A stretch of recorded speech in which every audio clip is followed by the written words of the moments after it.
इस वीडियो में मैं आपको 6 अमेजिंग आइडियाज़ देने वाली हूँ जो कि सिलाई करने वाली महिलाओं के लिए बहुत ही ज़्यादा उपयोगी हैं। तो इसमें आपको 6 ऐसे आइडियाज़ मिल जाएंगे जिसकी मदद से आप अपने सिलाई के काम को और सिलाई से रिलेटेड चीज़ों को ऑर्गेनाइज तरीके से रख सकते हैं। तो चलिए देख लेते हैं हम इसमें कौन कौन से टिप्स देने वाले हैं।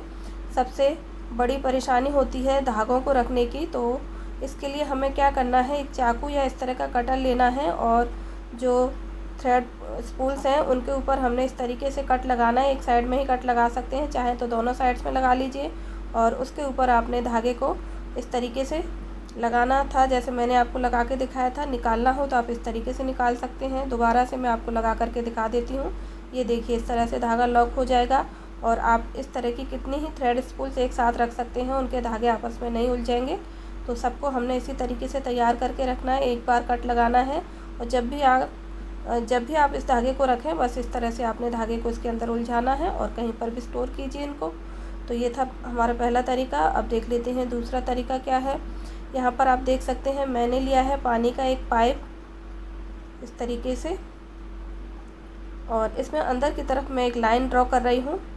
एक सीधी लाइन आपने इस तरह से ड्रॉ करनी है और इसे उसके बाद हमने कट कर लेना है। तो इसे हम कैंची से कट कर लेंगे, जो लाइन हमने इसके ऊपर ड्रॉ की है वहाँ पर ही। और ये देखिए, नाप कर दिखा देती हूँ मैं आपको। ये 11 से 12 इंच तक आप ले सकते हैं, छोटा या बड़ा भी आप ले सकते हैं इसको। और ये देखिए, मैंने कैंची से इसे कट कर दिया है जहाँ पर हमने लाइन ड्रॉ की थी। और इसके बाद हमें इसके 2 बराबर पीसेस कट करने हैं, तो सेंटर से भी मैं इसे कट कर लूँगी। और उसके बाद मैं आपको दिखाती हूँ उसका इस्तेमाल हमें कैसे करना है और किस लिए करना है।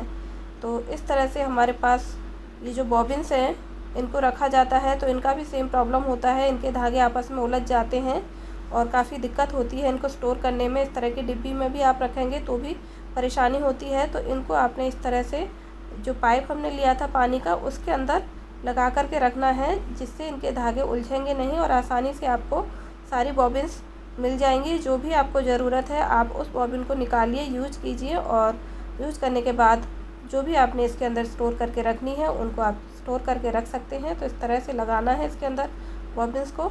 तो ये हमने 2 पीस कर लिए हैं पाइप के सेंटर से कट लगाने के बाद। ये देख सकते हैं, इस तरह से लगाने के बाद आपने धागों को कट कर देना है जिससे ये अच्छा दिखे, धागे बाहर की तरफ निकले ना दिखें। और अब हम इसको कवर करेंगे, तो उसका जो दूसरा हिस्सा हमने लिया है उससे हम इसे कवर करेंगे। ये देखिए, बिल्कुल भी बॉबिन्स निकल नहीं रही हैं इसके अंदर से, ये देख सकते हैं। इसी में से हमने एक और पार्ट कट कर लिया था सीजर से कट करने के बाद लंबाई में। इसे हमने 2 पार्ट्स में कट कर लिया था। और इसके बाद लेना है एक रबर बैंड और इस तरीके से इसके ऊपर डाल दीजिए इसे, और ये आपका बॉबिन होल्डर बनकर तैयार हो गया है। आप इसे मशीन में रख सकते हैं या फिर आप इसे मशीन के बॉक्स में रख सकते हैं। तो आसानी से आपको ये चीज़ें मिल जाएंगी। आप 2, 3, 4 जितने भी चाहे उतने ऑर्गेनाइज़र बना सकते हैं इस तरह के। और देखिए कितनी आसानी से आप इसमें से धागों को निकाल सकते हैं, फिर से स्टोर कर सकते हैं, और बस इस तरह से बंद करके रख दीजिए और आप इसे कहीं पर भी रखिए। तो ये था हमारा दूसरा टिप कि आप सिलाई की चीज़ों को स्टोर किस तरह से कर सकते हैं जिससे कि आपको दिक्कत ना हो बार बार धागों को सुलझाने की। ये देखिए, इस तरीके से आप इसे कहीं पर भी रख सकते हैं। अब है हमारा नेक्स्ट टिप जो कि नीडल से रिलेटेड है। इस तरह के खाली पेन्स अगर आपके पास भी पड़े हैं तो आप उनको यूज कर सकते हैं। ये देखिए, इसकी इंक ख़त्म हो गई है, तो इसे निकाल करके हटा देते हैं। और उसके बाद देख सकते हैं मेरे पास काफ़ी सारी नीडल्स हैं, इतनी ही और नीडल्स आप ले सकते हैं।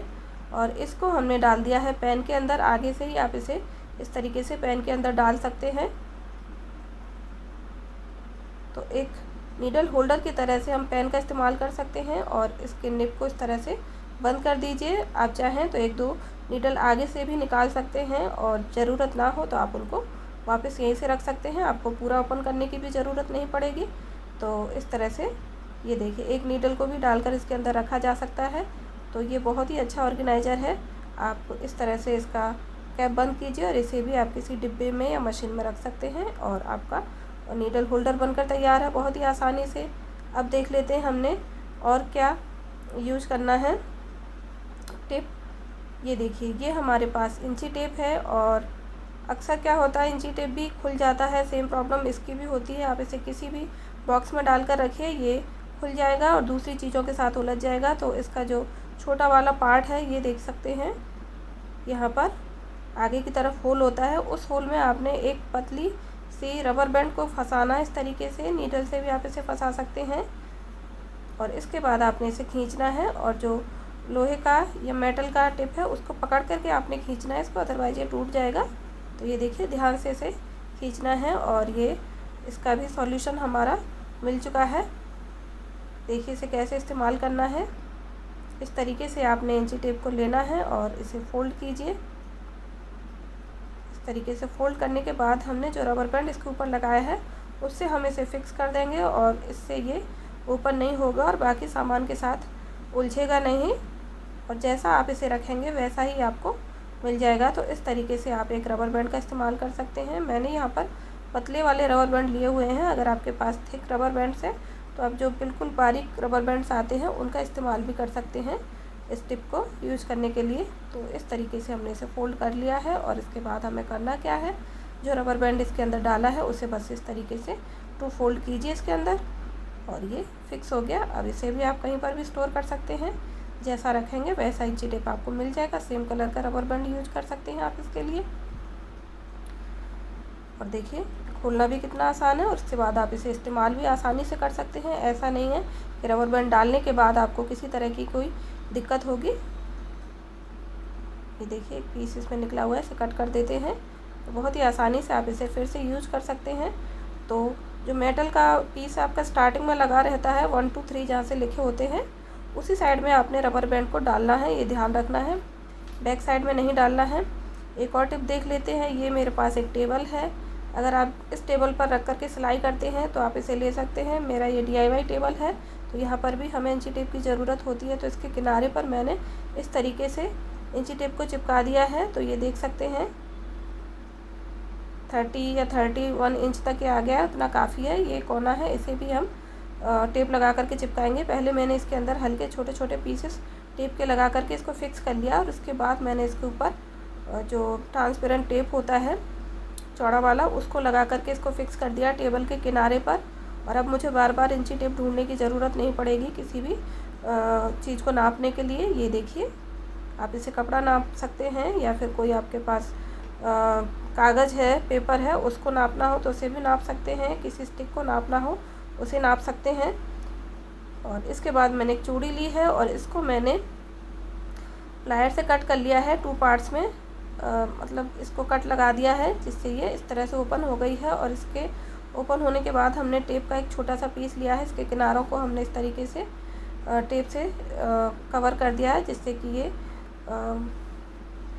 किसी तरह का नुकसान ना पहुंचे आपके हाथों को, फिंगर्स को। और इसका इस्तेमाल आप कैसे कर सकते हैं वो मैं अभी आपको दिखाती हूँ। ये मैंने बॉबिन रखने के लिए एक ऑर्गेनाइज़र तैयार किया था और ये जो चूड़ी से हमने तैयार किया है ये भी एक बॉबिन ऑर्गेनाइज़र है। तो ये देखिए, इस तरीके से आपने सारी बॉबिन्स को इसके अंदर डाल के रखना है, ये देख सकते हैं। तो इस तरह से आपके पास ज़्यादा बॉबिन्स हैं, आप सिलाई का ज़्यादा काम करते हैं तो आप 2-3 चूड़ियाँ इस तरह से बना करके रख सकते हैं। मेटल की चूड़ी आपको चाहिए इसके लिए, इसे हल्का सा दबा करके इस तरीके से क्लोज किया जा सकता है। अब इसमें से कोई भी बॉबिन निकलेगी नहीं और आप इसे मशीन के अंदर रख सकते हैं या किसी बॉक्स में स्टोर कर सकते हैं। आसानी से जब भी ज़रूरत हो निकाल सकते हैं। तो ये हमारा बॉबिन होल्डर बनकर तैयार हो गया है। तो उम्मीद है सिलाई से रिलेटेड, सिलाई के सामान को रखने के लिए ये जो टिप्स मैंने यूज़ की हैं आपको पसंद आए होंगे। Thanks for watching.